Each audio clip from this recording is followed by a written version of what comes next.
Olá, meus queridos irmãos, quero saudar vocês com a gloriosa paz do Senhor Jesus. Estamos aqui então, sábado, para a nossa última leitura diária da lição número 10, né? A promessa do Espírito, lição número 10, sábado, e tem por base o livro de Atos, capítulo 2, do verso 1 até o verso 4. E como tema dessa leitura diária, o maravilhoso derramamento do Espírito Santo. Então, Atos dos Apóstolos, capítulo 2, do 1 ao 4, que diz assim: Cumprindo-se o dia de Pentecostes, estavam todos reunidos no mesmo lugar.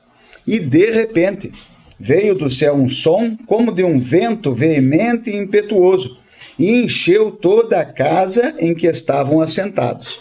E foram vistas por eles línguas repartidas como que de fogo, as quais pousaram sobre cada um deles.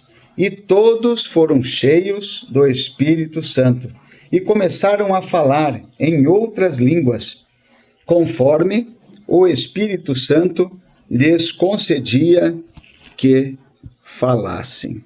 Graças a Deus, né? O maravilhoso derramamento do Espírito Santo.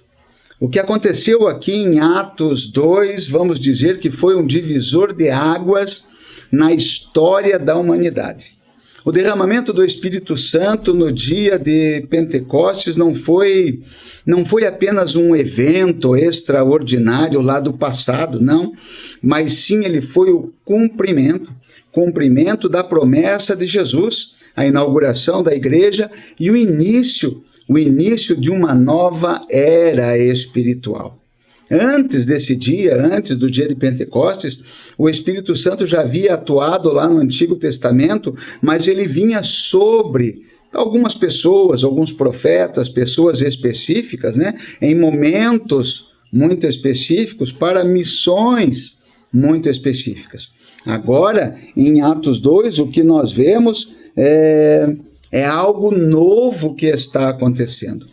O Espírito é derramado sobre todos os que creem. O Espírito Santo hoje é derramado não somente naquele dia de Pentecostes sobre os discípulos, sobre aqueles irmãos que estavam lá, mas hoje sobre a minha vida e sobre a tua vida. O derramado sobre todos aqueles que creem. Homens, mulheres, jovens, idosos, ricos, pobre, magro, gordo, todo mundo, toda língua, toda a nação, todas as culturas. Isso agora representa o início da presença contínua e habitável de Deus dentro de nós. Agora está cumprida a promessa que Jesus falou lá.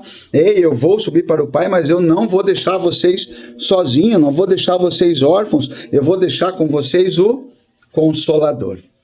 E o texto diz que eles estavam reunidos todos no mesmo lugar. Isso nos lembra da importância da unidade, de nós estarmos juntos para adorar, glorificar, exaltar o nome do Senhor, porque aonde há unidade, Deus ordena a bênção. A palavra de Deus já diz, onde tem 2 ou 3 reunidos no seu nome, ali ele se faz presente. O que 2 ou 3 concordar aqui na terra, ele vai concordar também. E foi nesse ambiente de espera que Jesus tinha falado para eles: ei, ficai em Jerusalém, até que do alto sejais revestidos de poder. Então eles estavam ali reunidos em espera, em oração, em unidade, até que o céu se abriu. O som como de um vento impetuoso e veemente mostra que o Espírito Santo é vivo, ele é dinâmico, ele é transformador. O fogo que pousou sobre cada um revela, assim, purificação, sim, revela a presença divina do Espírito Santo, o fogo, o poder de Deus agora sobre as nossas vidas. Mas, de repente, você se pergunta, mas o que isso tem a ver conosco hoje? O Espírito Santo é uma promessa cumprida. Jesus prometeu: eis que envio sobre vós a promessa do meu Pai. Está lá no livro de São Lucas, capítulo 24, verso 49. Pentecostes nos lembra que Deus cumpre suas promessas no tempo certo. Não, ele não chega nem adiantado nem atrasado, é no tempo certo. Se ele prometeu que estaria conosco, então ele está. Se prometeu que nos capacitaria, então ele capacita. Se ele prometeu que cumpriria alguma coisa na nossa vida, então ele cumpre. O Espírito Santo ele é a garantia de que nós não estamos sozinhos aqui. Não estamos sozinhos. Não, o Espírito Santo, ele tanto que está conosco e ele nos enche. Aquele vazio que existe dentro de nós, é só o Espírito Santo de Deus que pode preencher e transformar a nossa vida. Porque se nós estivermos cheios de Deus, né, não teremos espaço para colocar as coisas do mundo no nosso coração. A expressão "ficaram cheios do Espírito Santo" nos mostra que a vida cristã não é movida pela força humana, mas a presença sobrenatural de Deus em nossas vidas. É Ele quem nos consola, é Ele quem nos ensina, é Ele que nos corrige, é Ele que nos guia, é Ele que nos capacita. Então, ser cheios do Espírito Santo é ser tomado por um propósito maior. Viver para Deus com poder, sim, e graça, pela graça do nosso Senhor Jesus Cristo. O Espírito Santo nos dá voz e ousadia para levar a sua palavra, para pregar o Evangelho. Sim, porque a palavra de Deus vai dizer que após eles ali serem cheios do Espírito Santo, então eles começaram a falar em outras línguas, comunicando, sim, das grandezas de Deus. Aqueles discípulos que antes estavam, digamos que, escondidos ali com medo, agora eles proclamam a palavra com ousadia. E eu vou dizer para você, quando nós somos cheios do Espírito Santo, quando nós recebemos a coragem do Espírito Santo, nós temos coragem para viver e para testemunhar sim, com autenticidade, com autoridade de Deus nas nossas vidas. E um maravilhoso derramamento do Espírito Santo, vou dizer para você, não foi um evento isolado, não. Ele continua acontecendo hoje em corações abertos. Para quem se entrega realmente, abre o seu coração para Deus, né? Aquele que abre o seu coração para Deus recebe o Espírito Santo em sua vida, aí o Espírito Santo começa a trabalhar, começa a moldar, começa a transformar as nossas vidas. Então ele continua acontecendo nos nossos corações que se abrem para o Senhor, nos corações que estão sedentos e dispostos de buscar e obedecer a sua voz. O mesmo Espírito que desceu lá no Pentecostes está disponível hoje, está disponível para mim e para você. Sim, você já experimentou o Espírito Santo? Já sentiu a presença do Espírito Santo alguma vez na sua vida? Não se trata apenas de um momento na presença de Deus, emocional, não. Mas é de uma transformação contínua.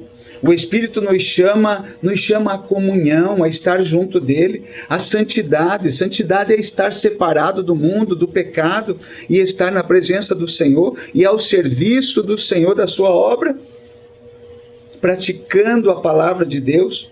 E eu vou dizer para você, não precisa você ser um pregador, um pastor, alguém com cargo, com ofício, não. Certa vez, alguém chega para o homem de Deus, né, e pergunta para ele: eu quero fazer a obra de Deus, o que é que eu tenho que fazer?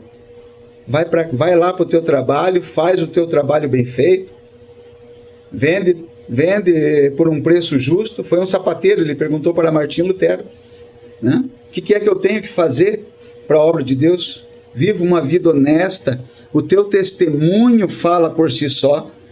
E eu vou dizer para você, se houver necessidade, aí você vai falar alguma coisa. Então o Espírito Santo nos chama para esse serviço, ele nos chama para que sejamos suas testemunhas vivas do reino de Deus. Que nós possamos cada dia orar assim como os primeiros cristãos: Senhor, enche-me com o teu Espírito, que o teu fogo, Senhor, arda na minha vida, na minha alma, que o desejo de fazer a tua vontade, o desejo de estar na tua presença, seja maior do que o meu desejo pelas coisas desse mundo, e que eu seja, Senhor, que eu venha a ser um instrumento do teu poder e amor aqui nesta terra. Deus abençoe a sua vida, medite na palavra de Deus, medita na Escritura Sagrada, leia a lição da escola dominical, né? E Deus abençoe. No final do dia hoje nós vamos estar fazendo um resumo aí da lição da Escola Bíblica Dominical. Entra lá no meu canal no YouTube, Lídio Carneiro Silva, né? Dá um joinha para nós, compartilha e se inscreve no nosso canal lá. E também faça o seu comentário, agregue conosco, né? Quer fazer o seu pedido de oração, pede para nós aí, estaremos orando pela sua vida. Deus abençoe você grandemente. Amém?